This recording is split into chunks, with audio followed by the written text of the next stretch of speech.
नाज़रीन, शिकारपुर जे इमाम बारगाह में थियल बम धमाके में शहीद थिए वियलनि जी याद में 7वीं वरसी शहीदन के भेटा पेश करण जे हवाले सां गुल निशावर करे ऐं मोमबत्तियूं ॿारे मल्हाई वई। वधीक अचो त ॾिसूं त शिकारपुर जा शहरी इन सिलसिले में छा था चवनि। सलाम था कयूं असां जेको आहे सो हे वॾो सानियो थी चुकियो आहे हिन जेको आहे शिकारपुर जे इलाइक़े में। ऐं असां अमन चाहियूं था हिन वक़्तु जेको आहे सो असां जेको आहे CM सिंध खे चवंदासीं, वज़ीर आज़म चवंदासीं असांखे अमन खपे ऐं शहीदनि जी सुर्ख खे सलाम हुजे। असां शहीद खे सलाम पेश था कयूं।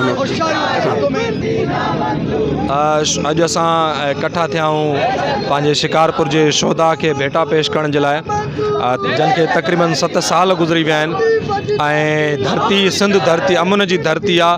ऐं असांजो कट्ठो थियणु इहो उन्हनि दहशतगर्दनि जे लाइ पको पैगाम आहे त असीं तव्हां खां डिॼण वारा न आहियूं ऐं असीं अमन पसंदि ज़रूरु आहियूं, असीं कलम जा धणी ज़रूरु आहियूं ऐं असीं पंहिंजे शोधा खे ख़राज तहसीन पेश करण जे लाइ शोधा टावर वटि इकट्ठा थिया आहियूं ऐं असीं उन्हनि जी अज़मत खे सलाम था पेश कयूं ऐं उन्हनि जे पोयरनि खे असीं इन जो जस था ॾियूं जन पूरे हौसले सां उन्हनि खे दहशतगर्दनि खे शिकस्त ॾिनी आहे ऐं शिकारपुर ऐं सिंध धरती ऐं मुल्क पाकिस्तान ऐं उन जा रवासी उन्हनि दहशतगर्दनि खे निस्तो नाबूद करे चुका आहियूं हर मैदान में, चाहे उहो लड़ाई जो मैदान हुजे, चाहे उहो कलम जो मैदान हुजे। ऐं पाकिस्तान पूरो मुल्क हिन वक़्तु पूरो अमन जो गहवारो थी चुको आहे ऐं असीं आख़िर में शिकारपुर जे नौजवाननि जे तरफ़ों पंहिंजे उन शोधा खे सलाम था पेश कयूं। वक़्तु असां शिकारपुर जे बजाज टावर ते मौजूदु आहियूं जिते शोधान जो टावर आहे ऐं हिकिड़ो जेको सियानो थियो 30 जनवरी ते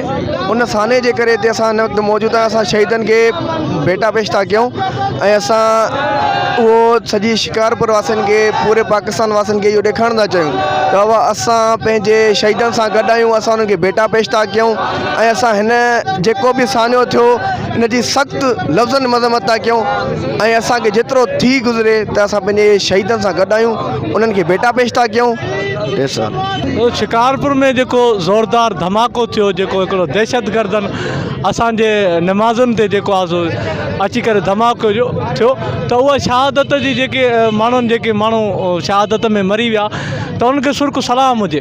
अॼोके ॾींहं ते जेको आहे 30 जनवरी असांखे इहो ॿुधाए थो त जेके शहीद करबला जे वाक़े में जेके मरी विया हुया त उन्हनि खे असां अॼु बि विसारे नथा सघूं, अॼु बि उन्हनि खे असां अॼु बि यादि कयूं पिया ऐं अॼु असां जेको उन्हनि खे यादि कयूं पिया सुर्ख सलाम था पेश कयूं उन्हनि नौजवान खे जेके हिन में गुज़ारे विया बम ब्लास्ट में, जेके असांजा पिरी प्यारा हुया ऐं अॼोके ॾींहं ते असां उन्हनि खे सुर्ख सलाम पेश कयूं था।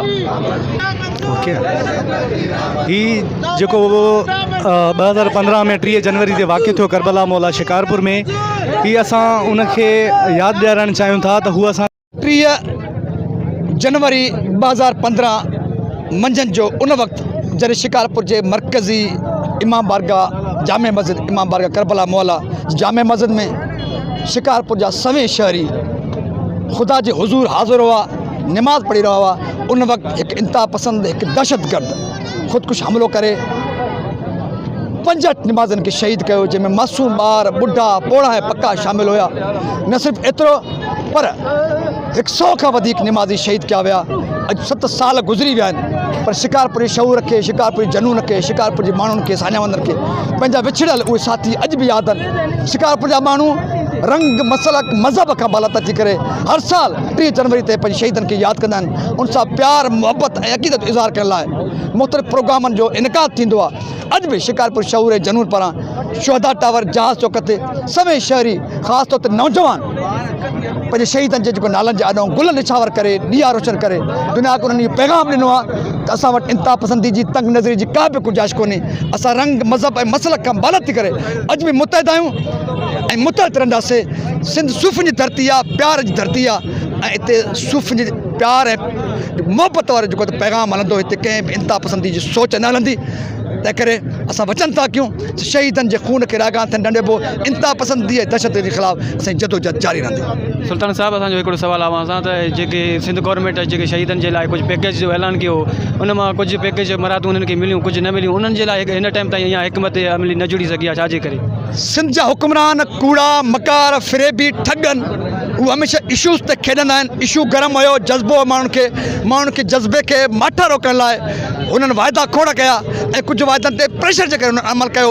जीअं प्रेशर टुटी वियो, ही मकार ऐं कूड़ा वाइदा जो आहे हुकुमरान पंहिंजे जेको आहे वाइदनि खां फिरी विया, जंहिंजे करे उन्हनि वाइदनि ते अमल न थियो आहे। ख़ासि तौर ते जहाज चौक ते शोहदा चौक जो बोर्ड लॻणो हुयो, शोहदा टावर जो यादगार जेको शाना थो ठहणो, पर सिंध हुकूमत जे हवाले सां अहिड़ो कुझु बि न कयो वियो आहे। अहिड़ा खोड़ ॿिया वाइदा आहिनि। दहशतगर्दनि जे ख़िलाफ़ु ऑपरेशन जे हवाले सां बि जेतिरा वाइदा जेतिरा वचन हुया उन सत जो ऑपरेशन न थियो आहे। शिकारपुर में अॼु बि इंतिहा पसंद आहिनि, दहशतगर्दनि नेटवर्क मौजूदु आहे। तंहिंखे ज़रूरत इन ॻाल्हि जी आहे त सिंध जा बेहस ऐं बेशरम हुकुमरान जेके उन्हनि वाइदा कया हुआ उन वाइदनि ते अमल कनि, ताकी शिकारपुर समेत सिंध भर मां मुल्क भर मां जेको आहे दहशतगर्दनि नेटवर्क ख़ात्मो थी सघे ऐं शहीदनि जे खून सां इंसाफ़ थी सघे। जेको मतिलबु जेको धमाको थियो इमाम बारगाह में, उन में जेका शहीद थी आहे अने अॼु जेको असां शिकारपुर जो शऊर जुनून अवाम गॾु थियो आहे उनखे सुर्ख़ सलाम ऐं उन दहशतनि खे इहो जवाबु ॾियण लाइ गॾु थिया आहियूं त तव्हां जेतिरा शहीद कंदव असां नौजवान ओतिरो ई बीहंदो ऐं तव्हांखे असां मुंहुं तोड़ जवाबु ॾींदासीं। असां उन